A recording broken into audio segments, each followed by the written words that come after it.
Welcome to my YouTube channel mathematics real guru. आज हम कर रहे हैं 9th क्लास में एक्सरसाइज 9.2 का फर्स्ट क्वेश्चन स्टेटमेंट है ए बी सी डी एक समानांतर चतुर्भुज है। This one A B C D, जिसमें कि ए बी पैरेलल है डी सी के और ए डी पैरेलल है बी सी के। साथ में दिया हुआ है इसमें ए ई लंब है डी सी पे, ए ई लंब है डीसी पे, दिस एंगल इज 90 डिग्री, और सी एफ लंब है एडी पे, सी एफ लंब है एडी पर। यदि A B 16 centimetre, this side आपको 16 सेंटीमीटर दिया है, ए ई 8 सेंटीमीटर, लंब की जो लंबाई है 8 सेंटीमीटर है, और C F 10 centimetre. C F ये साइड वाला लंब है जिसकी लंबाई 10 सेंटीमीटर दी गई है। तो एडी ज्ञात कीजिए। एडी जो समानांतर चतुर्भुज की एक भुजा है जिसे आपको ज्ञात करना है। देखिए इसे कैसे हल करेंगे। हमें पता है समानांतर चतुर्भुज का क्षेत्रफल क्या होता है। तो ए बी सी डी जो आपके समानांतर चतुर्भुज है इसका क्षेत्रफल का सूत्र क्या रहेगा? आधार गुणा ऊंचाई या लंब भी लिख सकते हो आप। ठीक है, तो पहले हम चतुर्भुज ए बी सी डी के लिए आधार यदि हम डीसी लेते हैं तो डीसी आधार यदि है तो लंब ए ई है।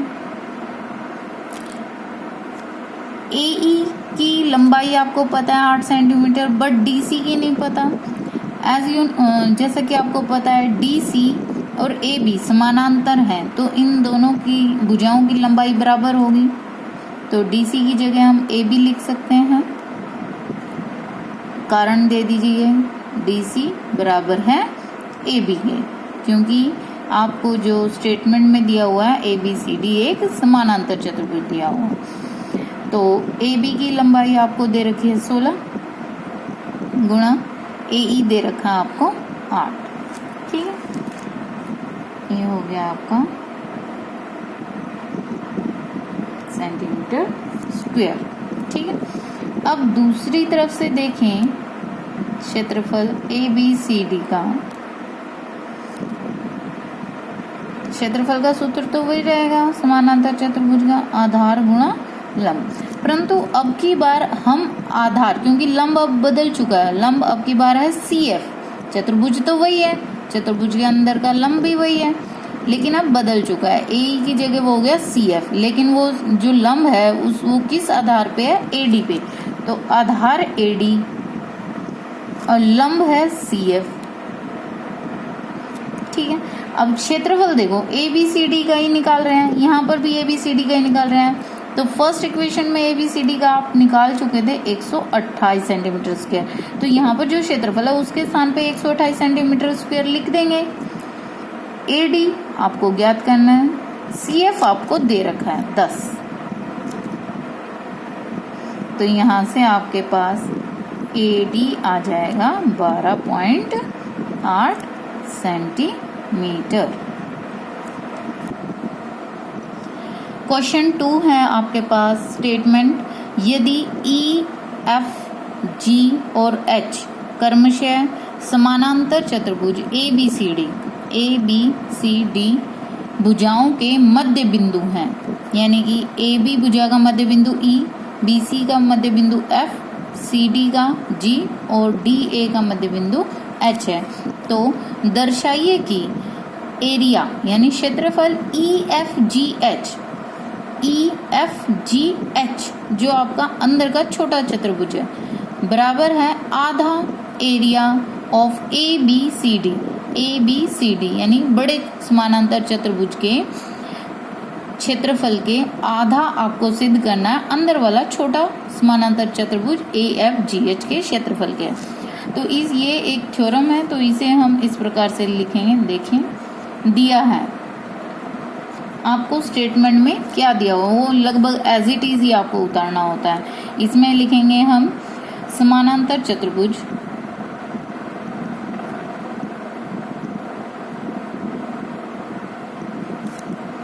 ए बी हाईलाइट कर दें, दिया है को अंडरलाइन करके, ABCD में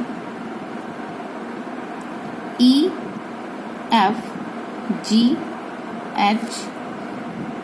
भुजाओं के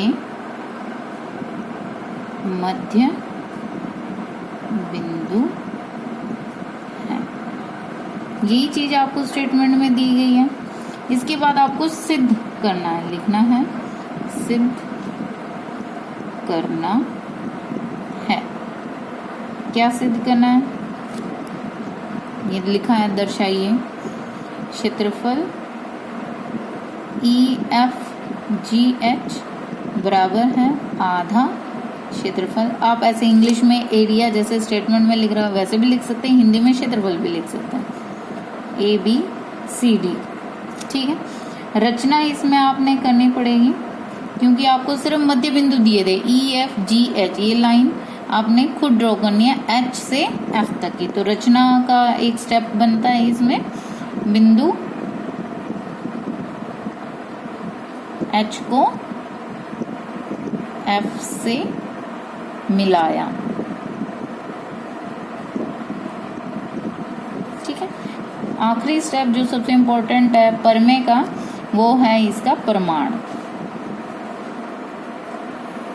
आपको पता है त्रिभुज में यदि समानांतर चतुर्भुज और त्रिभुज का एक ही आधार पर बने हैं तो त्रिभुज का क्षेत्रफल समानांतर चतुर्भुज के क्षेत्रफल के आधे के बराबर होता है। ये आपके वीडियो है, पहले वाली वीडियो, उसमें डाला गया है। ठीक है, उसका हम प्रयोग कर रहे हैं परमे का। तो हम लिखेंगे इसमें क्षेत्रफल त्रिभुज HFG बराबर होगा आधा क्षेत्रफल HFCD। ये ऊपर वाला दिख रहा है आपको फिगर में, ऊपर वाला समानांतर चतुर्भुज, और ऊपर वाली ही त्रिभुज लेनी है आपने। समीकरण 1। और इसी प्रकार से आप नीचे वाला हिस्सा लेंगे, क्षेत्रफल त्रिभुज HFE बराबर है आधा क्षेत्रफल HFBA। ध्यान से देखिए, ये नीचे वाला आपका समानांतर चतुर्भुज है और ये नीचे वाला ही त्रिभुज है। इन दोनों का ही आधार HF है और समानांतर रेखाएं HF और AB के मध्य में ये दोनों स्थित हैं। ठीक है, यहाँ पर आप लिख दें समान आधार और समानांतर रेखाओं के मध्य बनी त्रिभुज और समानांतर चतुर्भुज। समानांतर चतुर्भुज इस प्रकार से भी लिखा जाता है, भुज का क्षेत्रफल नियम। ये दोनों आपने इस नियम के आधार पे ऐसा लिखा। अब देखो, दो समीकरण हैं आपके पास, दोनों को जोड़ने पर, यानी कि समीकरण 1 जमा में समीकरण 2। कैसे जोड़ते हैं दोनों समीकरण? लेफ्ट साइड में लेफ्ट साइड और राइट साइड में राइट साइड जोड़ी जाए। तो यहाँ पर लेफ्ट साइड देखो क्या है, क्षेत्रफल त्रिभुज HFG प्लस क्षेत्रफल त्रिभुज HFE, और यहाँ पर राइट साइड में दोनों का हाफ कॉमन ले लेंगे। क्षेत्रफल ये आ गया HFCD प्लस क्षेत्रफल HFB है। यहाँ देखो अब अपने फिगर में HFG, HFE, यदि इन दोनों को, इस पूरे एरिया को और इस पूरे एरिया को जोड़ दिया जाए तो आपके पास कंप्लीट बन जाता है EFGH।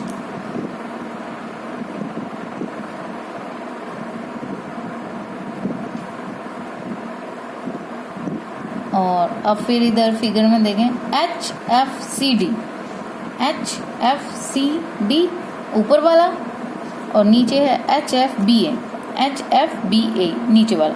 तो ये कंप्लीट आपके पास बन जाएगा जोड़ने पर ABCD।